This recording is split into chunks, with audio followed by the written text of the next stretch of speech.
Student, मैं शिवम बिस्ट। आज हम इंडियन पॉलिटी का लेक्चर नंबर 4 कवर करेंगे। जैसे कि इससे पहले आपने देखा था, हमने गवर्नमेंट ऑफ इंडिया एक्ट 1919 पढ़ लिया था। तो इसके जो एक बार कॉन्सेप्ट है, इसको मैं दोबारा आपका रिवीजन करा दूंगा, इसमें आगे है। तो हम लास्ट टाइम कहाँ पहुँचे थे? हमने गवर्नमेंट ऑफ इंडिया एक्ट 1919 कर लिया था। अब हम थे after math of government of India act 1990। अब हमने क्या पढ़ना है ना, जैसे हमारा गवर्नमेंट ऑफ इंडिया एक्ट पास हुआ था, उसके बाद के क्या रिजल्ट रहे, उस चीज़ को हम पढ़ रहे हैं। ठीक है। अब यहाँ पे देखो, आपने साइमन कमीशन आपने नाम सुना होगा इससे पहले भी। मैं आपको दोबारा बता देता हूँ। सबसे पहले क्या होता है, जैसे आपका गवर्नमेंट ऑफ इंडिया एक्ट 1919 पास हुआ था, तो उसके बाद ब्रिटिश गवर्नमेंट ने ये कहा कि हम 10 साल बाद इसको रिव्यू करेंगे कि जो हमने लॉ बनाया है या जो हमने एक्ट बनाया है वो कैसा काम कर रहा है, या उसमें क्या मॉडिफिकेशन की ज़रूरत पड़ सकती है। तो उस चीज़ के लिए हमने साइमन कमीशन बनाया। इससे पहले आपने देखा 1919 में हमने क्या बनाया था, डायरकी करी थी, बाई कैमरलिज्म इंट्रोड्यूस करा था सेंट्रल में।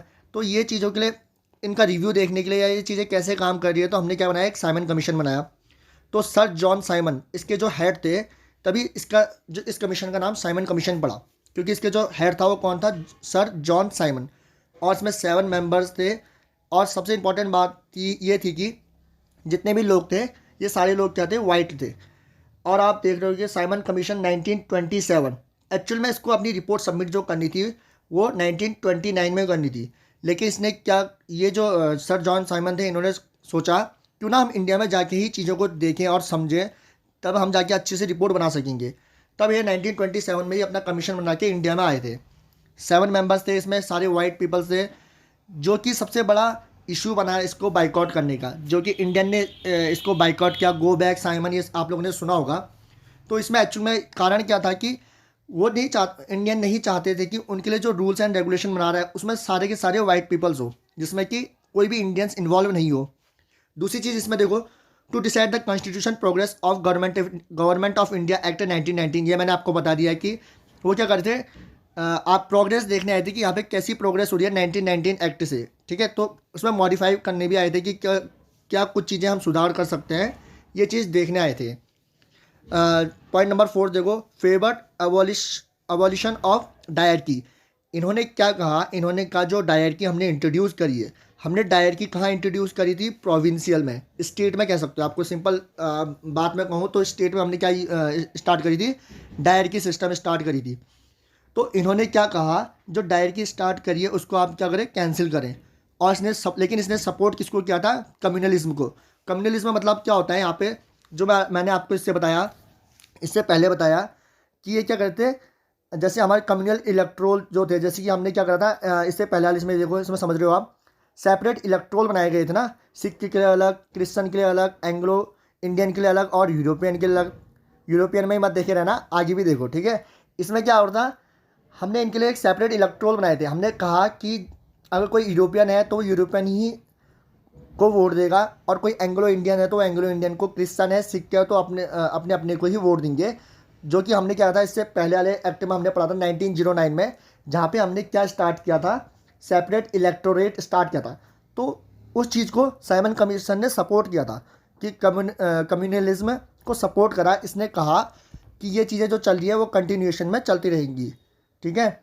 आगे आओ, नेक्स्ट पॉइंट इसका है 3 राउंड टेबल कॉन्फ्रेंस 1930 से 1932 तक। ठीक है।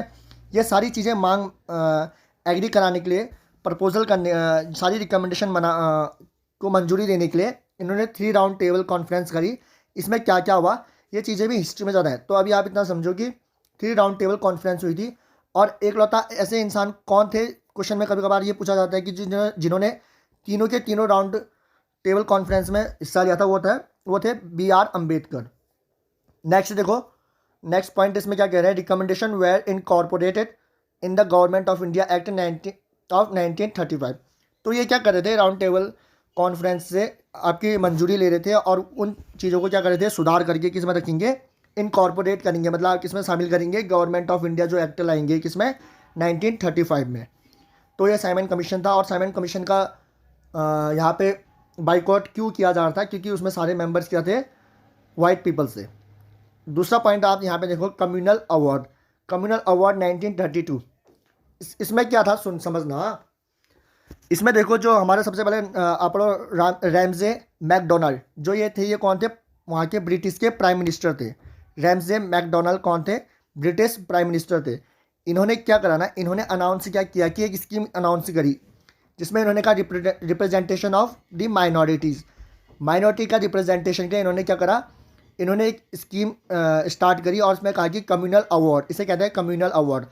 इनके कहने का मतलब था कि जैसे कि हम आपके क्या कहते हैं, मुस्लिम को कैंडिडेट को हम सेपरेट इलेक्टोर दे रहे हैं, सिख के कैंडिडेट को हम सेपरेट इलेक्टोर दे रहे हैं, यूरोपियंस को हो गया, एंग्लो इंडियंस हो गया, वैसे ही हम यहाँ पे क्या करेंगे, शेड्यूल कास्ट को भी हम क्या करेंगे, एक सेपरेट इलेक्टोर देंगे।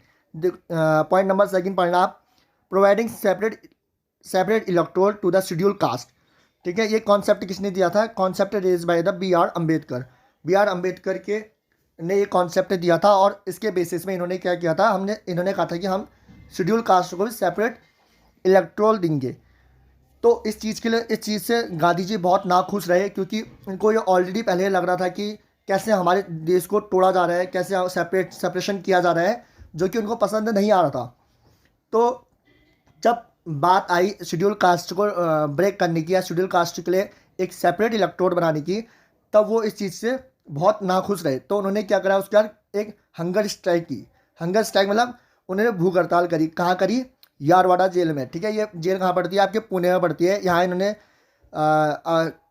फास्ट किया और इन्होंने कहा अप टू डेथ तक मैं ये फास्ट करूँगा, जब तक ये मांग हटा नहीं देते, या ये जो इनकी पॉइंट राइज हो रहा है, मतलब कौन सा, शेड्यूल कास्ट के लिए क्या करना है, सेपरेट इलेक्टोरेट का, ये इस बात को खारिज नहीं कर दिया जाता, तब तक मैं इस चीज़ का अनशन करूँगा। तो उसके बाद क्या हो, बड़ी मुश्किल से यहाँ पे कहते हैं कि गांधी जी और अम्बेडकर के बीच में बहुत विवाद हुए लास्ट में, लेकिन जाके क्या हुआ, पूना पैक्ट हुआ। पूना पैक्ट साइन हुआ, जिसमें गांधी जी और अम्बेडकर के बीच में क्या हुआ, सिग्नेचर हुए।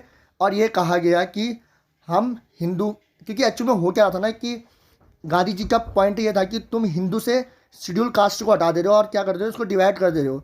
तो ये चीज़ें क्या हो रही है, हमको तोड़ रही हैं। ये चीज़ उनका था कि यूनाइट होने के बदले हम चीज़ें टूट रहे, हम टूट रहे हैं। तो इस चीज़ के लिए क्या करा है, इस चीज़ के खिलाफ थे गांधी जी यहाँ पे। तो उसके बाद क्या हुआ, गांधी जी ने और अम्बेडकर के बीच में सिग्नेचर हुए। किस चीज़ के लिए? पूना पैक्ट हुआ।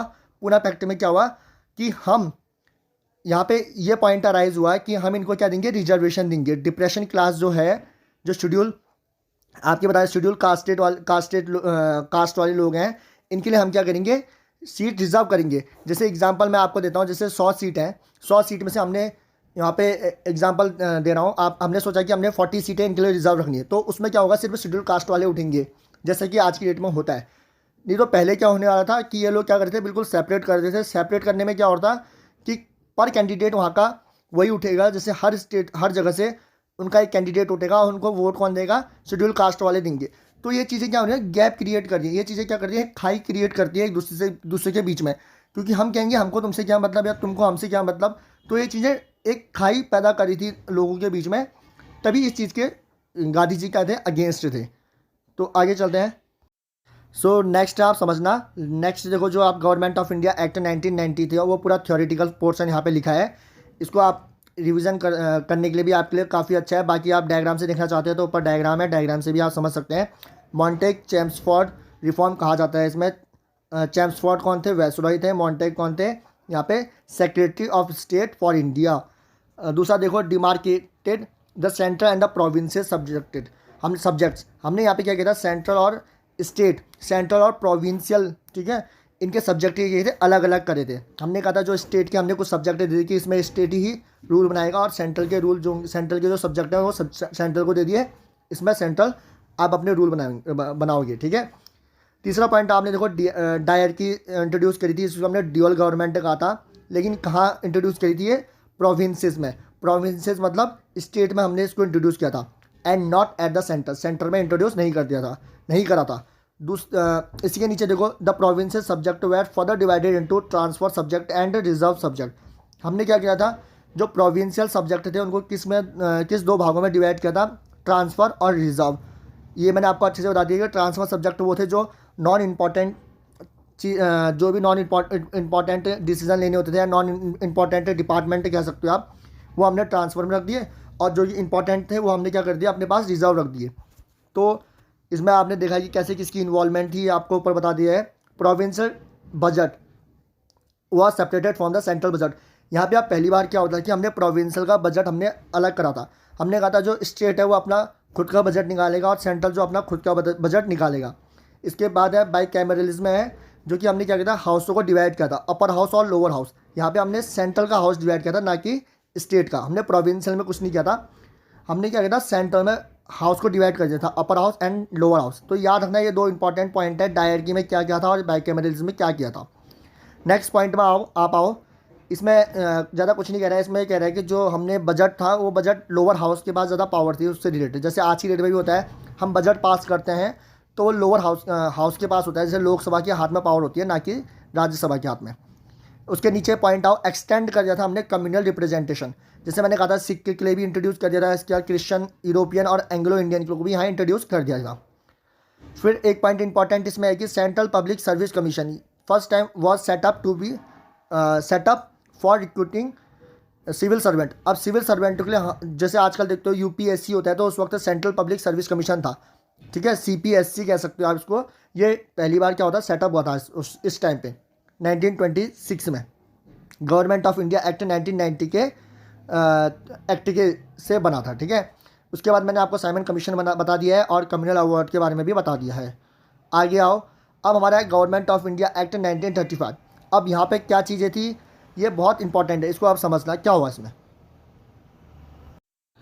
तो यहाँ पे समझना, जो गवर्नमेंट ऑफ इंडिया एक्ट 1935 है, ये सबसे ज़्यादा इंपॉर्टेंट एक्टों में से आता है, क्योंकि यही एक बेस बनता है जिससे हमारा इंडियन कॉन्स्टिट्यूशन की फॉर्मेशन हुई थी। काफ़ी बार कहा भी जाता है कि जो इंडियन कॉन्स्टिट्यूशन था वो ज़्यादातर किस पे बेस है, वो गवर्नमेंट ऑफ इंडिया एक्ट 1935 पे बेस है।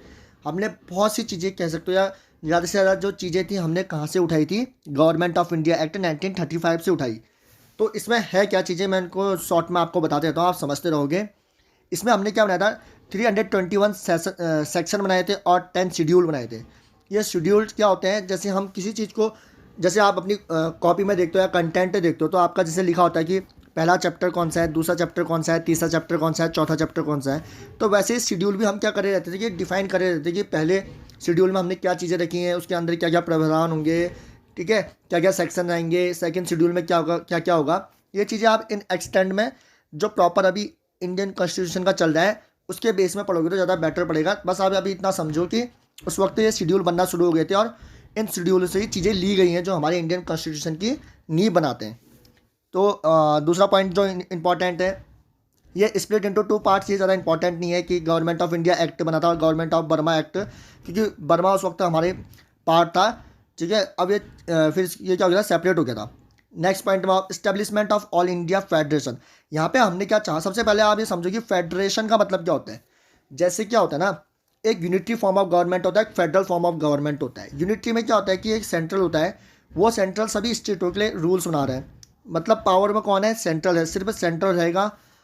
एग्जाम्पल से आप ऐसे समझ सकते हो, जैसे अभी हमारी कौन सी चल रही है, बीजेपी गवर्नमेंट चल रही है। अगर वो कहे कि स्टेटों में कोई गवर्नमेंट नहीं है, सिर्फ मैं हूँ सेंट्रल में और मैं ही सबके लिए रूल बनाऊंगी, ठीक है, मैं ही सबके लिए रूल बनाऊंगा, तो क्या होगा, तो यूनिटरी फॉर्म ऑफ गवर्नमेंट हो गई, जैसा कि ब्रिटेन में होता है। और जैसा कि अभी आप इंडिया में देख रहे हो, इंडिया में क्या होता है कि हर स्टेट अपने लिए हर स्टेट क्या करता है, अपना अपना रूल्स बनाता है, अपने अपने कह सकते हो लॉ बनाता है, जो कि क्या होता है, सिर्फ स्टेट सब्जेक्ट के अंदर होते हैं, ठीक है। ऐसा नहीं कि कोई स्टेट ऐसा नहीं कह सकता कि मैं फॉरेन रूल ही बदल देता हूँ या डिफेंस रूल बदल देता हूँ, ऐसा नहीं होता। वो क्या करेंगे, जो भी सब्जेक्ट उनको मिले हैं उन सब्जेक्ट के अंदर वो रूल बनाएंगे, ये चीज़ याद रखना। तो इस वक्त क्या हुआ था, फेडरेशन का मतलब ये होता है कि हर कोई स्टेट अपने अपने निर्णय ले सकता है, अपने अपने डिसीजन ले सकता है, और सेंट्रल क्या करेगा। इसका मतलब होता क्या है कि सेंट्रल क्या करता है, अपनी पावर क्या कर रहा है, बांट रहा है। सेंट्रल ने पावर स्टेट को भी दे दी कि तू भी अब अपने डिसीजन ले सकता है, तो इसे फेडरेशन कहते हैं, ठीक है। सिंपल वर्ड में ये हुआ कि अपनी पावर बांट दी, जिससे कि क्या होता है, स्टेट भी अपने डिसीजन ले सकता है। तो यहाँ पे क्या करा गया था, establishment of all India federation की बात करी गई थी। यहाँ पे बोला था कि सेंट्रल होगा, प्रोविंसेस होगा एंड प्रिंसली स्टेट। सेंट्रल तो मैंने आपको बता दिया है, जो सेंट्रल गवर्नमेंट यहाँ पे बन रही थी, जिसमें कौन था, वायसरॉय बैठा रहता था, उसकी लेजिस्लेटिव काउंसिल थी। और प्रोविंसेस की बात मैंने आपको बता दी है, जैसे मुंबई, मद्रास, आसाम, पंजाब, ये चीज़ें आने लग गए थे ना, इनकी काउंसिल बनना शुरू हो गई थी। तो ये प्रोविंशियल स्टेट थे जिनको क्या था ब्रिटिश ने जीता, फिर ये इनको स्टेट का दर्जा दे दिया, इनको क्या कहते हैं प्रोविंसेस का दर्जा दे दिया। उसके बाद आता है तीसरा प्रिंसली स्टेट। प्रिंसली स्टेट वो स्टेट थे जिसमें अभी भी राजा लोगों का शासन था, जिनको आप कह सकते हो कि ब्रिटिश गवर्नमेंट ने या अंग्रेज़ों ने उनको अपने अधीन नहीं किया था। ठीक है, तो वहाँ पर अभी भी राजा महाराजा लोग बैठते थे, तो उनको उन्होंने कह दिया ये प्रिंसली स्टेट है। वो चाह रहे थे कि प्रिंसली स्टेट भी इसके अंदर आ जाए, जिससे कि हम ऑल इंडिया मतलब पूरा एक देश बना लें, और इसके अंदर क्या होगा कि फेडरेशन चले। फेडरेशन मतलब सबको अपनी अपनी पावर होगी और एक सेंट्रल भी होगा उनके पास। तो एक्चुअल में हुआ क्या, फिर इन्होंने बात भी करी कि हम डिवीज़न ऑफ पावर करते हैं, कि फेडरल लिस्ट बना दी। फेडरल लिस्ट मतलब जिसमें आप जैसे फेडरल कह सकते हो, यहाँ पे सेंट्रल ने कहा कि मेरे पास 56 आइटम रहेंगे, सब्जेक्ट रहेंगे, जिसमें मैं अपने रूल्स बनाऊंगा। बाकी 54 आइटम्स स्टेट को भी दे दिए कि तुम इससे रिलेटेड रूल बना सकते हो। और एक कॉन्सेप्ट आया था कॉन्करेंट लिस्ट का, जिसमें बोथ मतलब स्टेट भी रूल बना सकता है और सेंट्रल भी रूल बना सकता है। जैसे अभी आप मैं कह सकता हूँ एग्रीकल्चर से रिलेटेड, देखो एक स्टेट अपने अंदर एग्रीकल्चर से रिलेटेड लॉ बना सकता है, सेंट्रल भी लॉ बनाता है। तो ये कॉन्करेंट लिस्ट में आ गए, जो कि क्या है दोनों बना सकते हैं। जैसे आप मैरिज रिलेटेड कह सकते हो या डिवोर्स रिलेटेड कह सकते हो। तो इसमें एक स्टेट भी अपने रूल बना सकता है और सेंट्रल भी अपने रूल बना सकता है। तो जो चीज़ें क्या होती है दोनों के दायरे में आती है, उन चीज़ों को हम रखते हैं कॉन्करेंट लिस्ट में। और चौथा पॉइंट आप देखो रेजिडुअरी पावर्स। ठीक है, इसका मतलब क्या होता है जो भी बची पावर होती है, ठीक है, जो भी रेजिडुअल पावर होती है इनकी। जैसे कि सपोज करो कोई ऐसा सब्जेक्ट आ गया जिसको अभी तक हमने डिवाइड नहीं किया है, हमको पता नहीं था कि हमने किस में रखना था। जैसे एग्जांपल के तौर पे जैसे इंडिया में अभी भी देखो सबसे पहले जब हमने सब्जेक्ट लिस्ट बनाई थी ना कि ये सब्जेक्ट इसको दिया, ये सब्जेक्ट इसको दिया, तो एकदम से साइबर क्राइम आ गया। अब हम सोचेंगे साइबर क्राइम हम किसको दें, साइबर क्राइम से अगर रिलेटेड चीज़ें हम किसको दें, वो तो हमने किसी लिस्ट में बनाई नहीं है, तो इससे रूल कौन बनाएगा। तो इस वक्त क्या उस टाइम में क्या होता है कि जो चीज़ें लिखी नहीं गई है, किसी को दी नहीं गई है, तो वो कौन बनाता है, सेंट्रल बनाता है।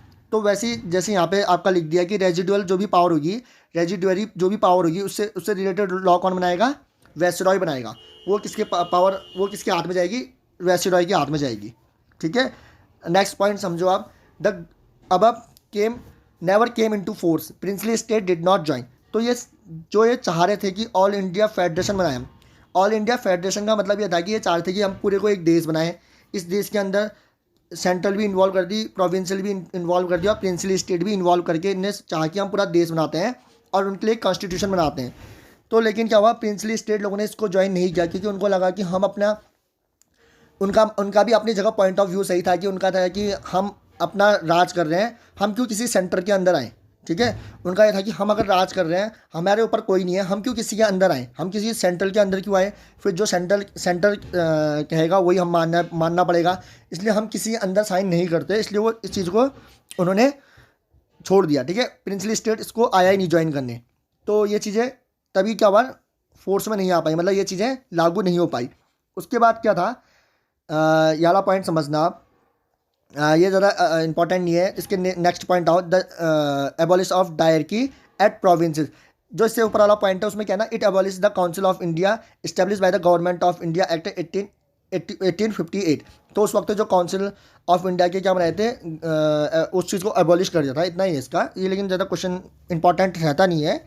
आप नेक्स्ट वाला समझो, abolition of diarchy at provinces. ठीक है, आपको इतना मैंने बताया था कि जो ट्रांसफ़र सब्जेक्ट थे, रिजर्व सब्जेक्ट थे, हमने कहाँ करा था, आपके स्टेट में करा था ना, प्रोविंसेस में करा था।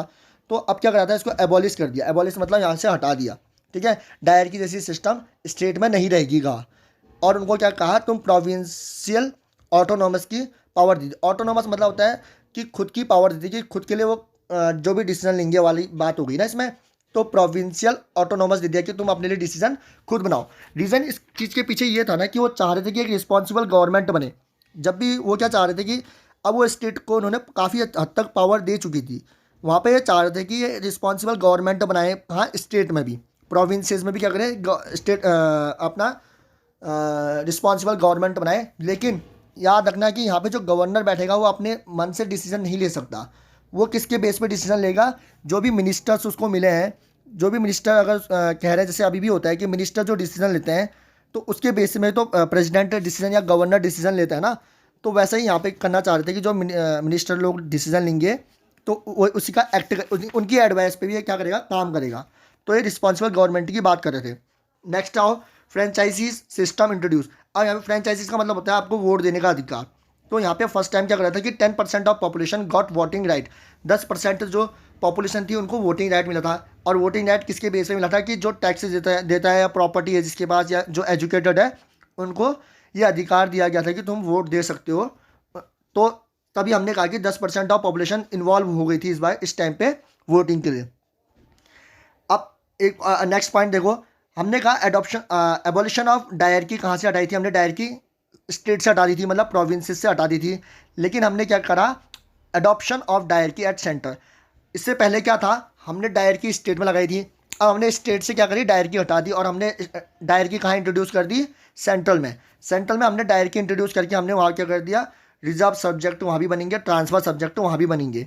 लेकिन ये चीज़ फोर्स में नहीं आ पाई, मतलब ये चीज़ लागू नहीं हो पाई, लेकिन इन्होंने इस समय डिवाइड किया था। नेक्स्ट पॉइंट आप समझो, बाइकैमरलिज्म। इसमें क्या था कि जैसे मैंने आपको बताया था, उस वक्त हमने सेंट्रल में क्या काम किया था कि चीज़ों को हमने डिवाइड किया था। उनके जो लेजिस्लेटिव काउंसिल थी उसको हमने क्या किया था, डिवाइड किया था। हमने कहा था एक अपर हाउस है, एक लोअर हाउस है। तो इस वक्त क्या हुआ था, अब इन्होंने इस चीज़ को स्टेट में भी इंट्रोड्यूस कर दिया।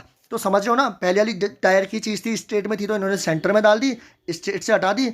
यहाँ पे इन्होंने क्या किया, जो बाइकैमरलिज्म था वो तो सेंटर में तो रहने ही दिया, बल्कि उसको कहाँ इंट्रोड्यूस कर दिया, स्टेट में भी इंट्रोड्यूस कर दिया। तो यहाँ के उन्होंने क्या कर दिया, लेजिस्लेटिव जो काउंसिल है जिसको हम कहते हैं अपर हाउस, और लेजिस्लेटिव असेंबली है जिसको हम कहते हैं लोअर हाउस। जैसे आज की डेट में भी हम कहते हैं लोअर हाउस। काफ़ी स्टेटों में क्या है, हमारे पास बाइकैमरलिज्म है ना। मैं जैसे अभी आपको एग्जांपल दूंगा, इनके वैसे एग्जांपल लिख दो।